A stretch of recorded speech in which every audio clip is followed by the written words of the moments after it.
It had been 3 years since Mom passed away, and Christmas Eve never felt quite the same. Dad was pulling another double shift at the plant to make ends meet, leaving me, a 16-year-old, in charge of my 8-year-old brother, Jamie. We'd tried our best to create some holiday cheer. Twinkling lights adorned the windows, and the scent of hot cocoa filled the living room. But the absence of her warmth lingered like a shadow over the house. "Can we watch another movie?" Jamie asked, pulling the fleece blanket tighter around himself on the couch. He'd already polished off a plate of cookies, and his favorite stuffed penguin, Waddles, was tucked under his arm. "Sure," I said, scrolling through the options on the TV. Outside, snowflakes danced in the glow of the street lamp, and the neighborhood was eerily quiet. Most of our neighbors had gone away for the holidays, leaving only a handful of lights visible in the surrounding houses. Just as we were settling on a Christmas classic, there was a knock at the door. The sound echoed through the stillness of the house, making both of us freeze. "Who could that be?" Jamie whispered, his eyes wide. I glanced at the clock. It was almost 9 p.m. Too late for carolers or package deliveries. My stomach tightened as I got up and peered through the peephole. Standing on the porch was a man dressed as Santa Claus. His red suit looked slightly tattered, and his white beard didn't sit quite right, as if it were hastily attached. He held a large sack over one shoulder and waved cheerfully when he noticed me. "Merry Christmas," he said, his voice muffled through the door. "Your dad sent me to deliver some early presents for you and your brother." I frowned. Dad hadn't mentioned anything about this, and he wasn't the type to arrange surprises. Something about the man's demeanor felt off. His smile was too wide, his eyes too sharp. "I think you have the wrong house," I said firmly, keeping the door locked. "Oh, no mistake," he replied, his tone overly friendly. "Your dad gave me specific instructions. Jamie and—" He paused, as if trying to remember. "Katie, right?" A chill ran down my spine. He knew our names. "I'll just leave these here then," he added, stepping closer to the door.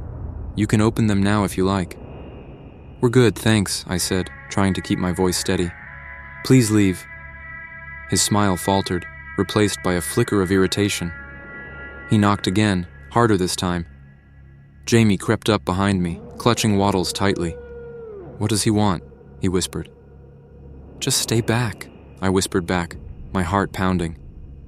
The man began pacing the porch, muttering under his breath. Then I heard the sound of him jiggling the doorknob. Panic surged through me. "Lock the back door," I instructed Jamie. He nodded and ran to the kitchen while I checked the windows in the living room. As I pulled the curtains shut, I caught a glimpse of the man circling the house, his boots crunching in the snow.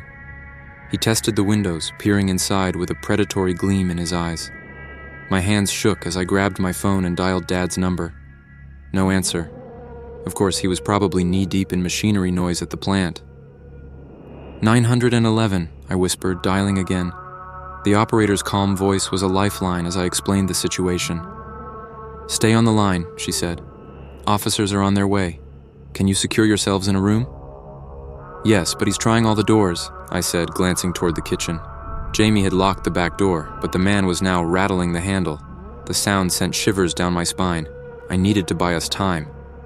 An idea sparked in my mind. I ran to the speaker system we used for our holiday playlist and cranked the volume to the max. Cheerful Christmas music blasted through the house, shattering the eerie silence of the night.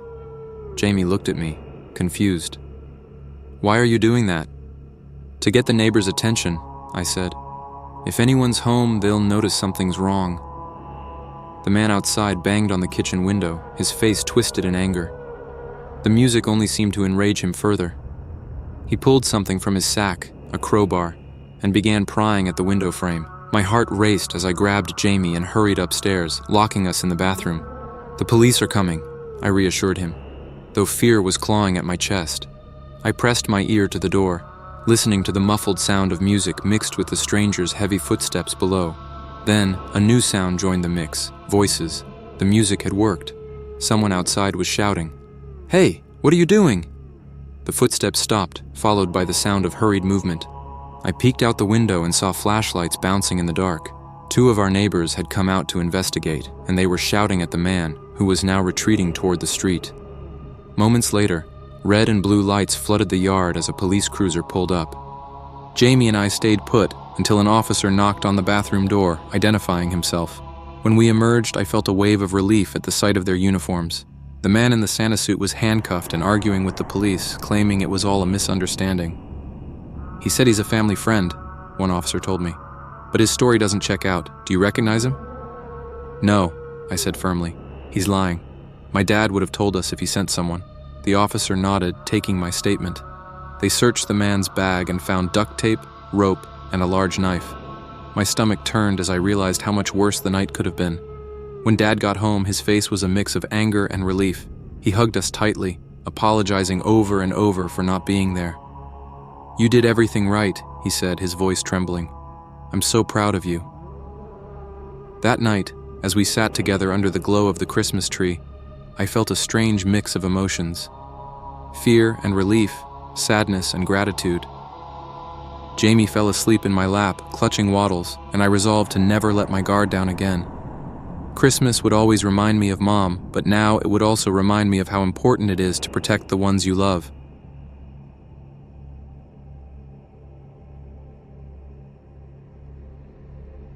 I never thought I'd spend Christmas Eve decorating my tree with a stranger, but there I was, on the cusp of the most festive night of the year, surrounded by boxes of ornaments and blinking lights, waiting for someone I'd met online just days ago.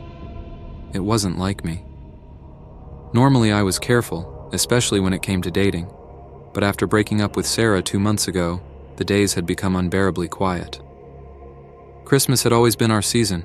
Hot cocoa marathons, stupid sweaters, picking out the perfect tree together. Now the silence in my house gnawed at me, amplified by the cheery jingles and holiday cheer outside my window. Every house on my block was draped in lights, wreaths hanging on every door, and kids playing in snowdrifts under the glow of reindeer yard displays. The loneliness, I suppose, made me reckless. I downloaded the app out of boredom. That's where I found her, Julie. Her profile was charming. A woman in her 30s, smiling with a cup of eggnog in hand, claiming she loved Christmas as much as I did. Our chats were fun, lighthearted. She had a dry sense of humor and called herself a Christmas traditionalist, a term that struck me as oddly formal but endearing. "I'm serious about this holiday," she'd said. I invited her over almost as a joke. "Help me decorate my tree and I'll make you the best mulled wine of your life." Deal. The doorbell rang around 7 p.m. Snowflakes swirled in the air as I opened the door, a gust of cold rushing in. Julie stood there, smiling politely. She was pretty, but not in the same way as her photos. Her face seemed a little older, her smile not quite reaching her eyes. Her hair, though styled neatly, was darker and looked brittle in the soft porch light. "Hi," she said, her voice smooth but quiet. "Hey, come on in." She stepped inside, brushing snow from her coat. She didn't remove it immediately, which I found odd, but I didn't say anything. "Smells great in here," she said, nodding toward the kitchen. The cinnamon and orange I'd simmered for the mulled wine lingered in the air. "Just wait until you taste it." She smiled faintly, eyes scanning the room, the tree, bare but waiting, the boxes of decorations, and the mantel already lined with stockings. I noticed she didn't seem particularly excited, which struck me as strange given how much she claimed to love Christmas. At first, it was fine. We decorated the lower branches of the tree together, sipping the mulled wine I'd poured. Julie didn't drink much. She held her mug like it was just for show, and I caught her glancing at her watch a few times. "Something wrong?" I asked. "Oh no," she replied too quickly, shaking her head. "Just checking the time. I have a long drive later." I nodded and tried to keep the conversation going, but her responses grew more clipped, distracted. When she handed me an ornament, her hand brushed mine, ice cold. I laughed nervously, making a joke about her needing a warm-up. She didn't laugh back. Instead, her eyes lingered on mine, unblinking, just a beat too long. I excused myself to grab another box of ornaments from the basement. I wasn't gone long, maybe a minute. When I came back up, Julie wasn't in the living room. "Julie?" I called. No response. The silence settled heavily, unnaturally. Then I heard it, the faintest creak from upstairs. My stomach dropped. "Hey, you okay?" I asked, louder this time. Still nothing. I made my way to the staircase, my pulse quickening. "Julie?" As I reached the top, I froze. The door to my bedroom was ajar, a door I'd left closed. My voice wavered. "Julie?" I pushed the door open slowly. My bedroom was dark. moonlight spilling faintly across the floor. Nothing seemed out of place. Then I noticed something on my bed, my phone, face up, screen still unlocked. I hadn't left it there. My chest tightened. I turned quickly, scanning the hallway. That's when I saw her. Julie was standing halfway down the hall, her back to me, perfectly still. Her head tilted slightly like she was listening to something I couldn't hear. Her coat was still on. I swallowed hard. Julie. Slowly, she turned her head, not her body, just her head, to look at me. Her eyes were wider than before, her smile gone. "You're missing an ornament," she said softly. I stared, unable to move or speak. Then, without another word, she walked down the stairs, her footsteps deliberate and slow. I followed her, my heart pounding in my ears. When I reached the living room, the front door was open, a gust of frigid air sweeping in. Julie was gone. I locked the door, every muscle in my body trembling. I checked the windows, made sure everything was secure. Then I sat in the living room staring at the half-decorated tree. I tried to rationalize it. Maybe she felt uncomfortable, maybe she left without saying goodbye. But why had she been upstairs? And then I saw it. An ornament dangled from the highest branch of the tree, a small red bauble that I didn't recognize. I walked toward it slowly, my breath shallow. The ornament was old and scratched, its surface uneven, like something handmade, and on it, in faded black paint, was a name. Sarah. I stumbled back, my blood running cold. Sarah had given me ornaments every year we were together, but I'd boxed them up after the breakup. This ornament hadn't been in the boxes, I was sure of it. That night, I barely slept. I locked my bedroom door, sat against it with my phone in hand, ready to call the police if I heard anything. Around 3 a.m., I must have drifted off. I woke to the sound of whispering. At first, I thought it was a dream, but then I heard it again. Soft, indecipherable words coming from somewhere in the house. I grabbed my phone, my hands shaking. And then, the floor outside my bedroom door creaked. I held my breath, listening. The whispering stopped, and for a long, horrible moment, there was only silence. Then, from behind the door, tap, tap, tap, something sharp scraping against the wood. I scrambled up, shaking, and dialed 911 with trembling hands. The operator answered, and I whispered that someone was in my house. The tapping stopped abruptly, and I could hear nothing but my own ragged breathing as I explained the situation. The operator told me to get somewhere safe. I grabbed my keys and slowly unlocked my bedroom window. With every ounce of courage I had, I slipped outside into the snow, my bare feet freezing as I crept to my car parked in the driveway. I locked myself inside, phone still clutched in my hand, and waited for the police. When the police arrived later that morning, I was sitting in my car, parked at the end of the driveway. They searched the house but found nothing, no sign of forced entry, no footprints in the snow outside.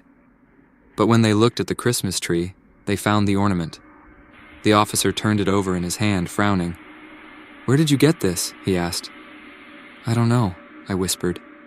He handed it back to me. "Looks handmade. Creepy, though." I didn't tell him about the name on it. I stayed with my brother for the rest of the holiday. I never saw Julie again. Her profile vanished from the app like she'd never existed. I don't decorate for Christmas anymore, and I don't invite strangers into my home. Sometimes, though, late at night, I think I hear tapping at my bedroom door.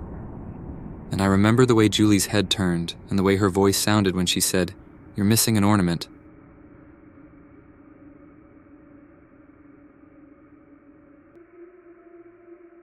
Christmas Eve, a night of joy and togetherness, had taken on an adventurous twist for me and my significant other, Liam.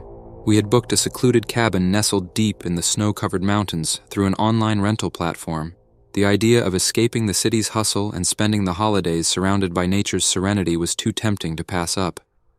The drive to the cabin was picturesque but challenging, as a snowstorm had rolled in just as we began ascending the mountain roads. Thick flakes clung to the windshield, and the dense forest surrounding the winding path grew darker with each passing mile. Finally, the cabin came into view, adorned with glowing Christmas lights that twinkled through the falling snow. "This is perfect," Liam said, his earlier skepticism melting away as we stepped inside. The cabin exuded warmth and charm, with a roaring fireplace, rustic wooden beams, and decorations that looked straight out of a holiday postcard. but as we unpacked and settled in, subtle oddities began to tug at the edges of my mind. The overhead lights flickered sporadically, and I swore I heard faint creaks from the forest outside. It's probably just the wind, I reassured myself, pushing away the unease. We spent the first few hours sipping hot cocoa and playing board games, the storm outside intensifying. The snow piled higher, muffling the world beyond the cabin walls. Just as I began to relax, a knock at the door shattered the calm. Liam and I exchanged puzzled glances. "Who could that be?" he asked. We hadn't seen another soul since arriving, and the isolation of the cabin made the unexpected visitor all the more unsettling. I approached the door cautiously, peering through the peephole. A man stood on the porch, bundled in a thick coat and scarf, his face partially obscured. He waved cheerfully. "Evening, sorry to bother you," he began, his voice slightly muffled by the storm. "I'm the caretaker for the property. Just checking in to make sure everything's all right." Something about him felt off. His smile was too wide, his eyes darting as if searching for something. "The owner didn't mention a caretaker," I said, keeping my tone neutral. He chuckled. "Oh, it's a last-minute arrangement. With the storm and all, they asked me to make sure the guests were comfortable." Liam joined me at the door, his expression skeptical. "We're fine, thanks. No issues here."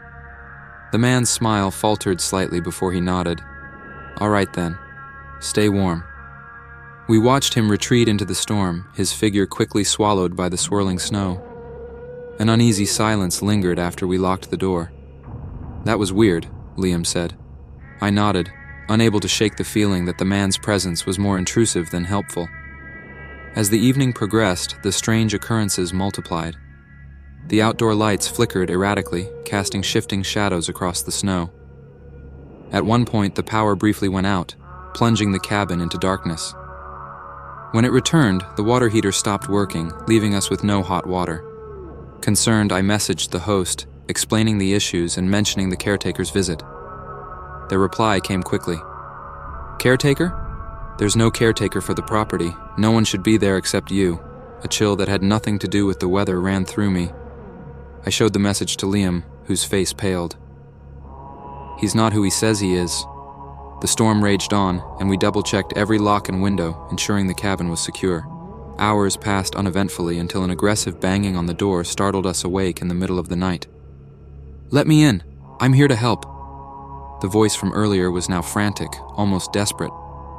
Liam grabbed the fireplace poker while I dialed the host again, my hands trembling. "We need help. Someone's trying to break in," I whispered. "Call the police," the host urged. "I'll do the same from my end." Through the window, we spotted footprints in the snow, circling the cabin. The man's silhouette appeared by one of the windows, his gloved hands pressed against the glass as he peered inside. "You can't stay in there forever," he called, his tone now menacing. Liam and I knew we couldn't wait for help to arrive. We needed to escape. Packing hastily, we devised a plan, create a distraction to buy ourselves time. Liam cranked up the volume on the Bluetooth speaker, blasting Christmas music that echoed into the storm. As the man's attention shifted to the noise, we slipped out through the back door, the snow crunching beneath our boots. The car was parked a short distance away, but the trek felt agonizingly slow. The wind whipped around us, obscuring our vision and muffling sounds. Just as we reached the car, the man appeared, emerging from the shadows. "Where are you going?" he shouted, breaking into a run. Liam fumbled with the keys, and I screamed for him to hurry. The engine roared to life, and we sped away, the man's figure shrinking in the rearview mirror. Once we reached a safe distance, we pulled over and called the authorities. Hours later, we received an update from the host. The police found signs of forced entry attempts and footprints around the cabin, but no trace of the man. Even now, the memory of that night haunts me. The festive charm of the cabin was a cruel contrast to the terror we experienced. What were his intentions? Why had he targeted us? These questions remain unanswered, leaving a lingering sense of unease that taints every snowfall and Christmas tune. We haven't returned to the mountains since,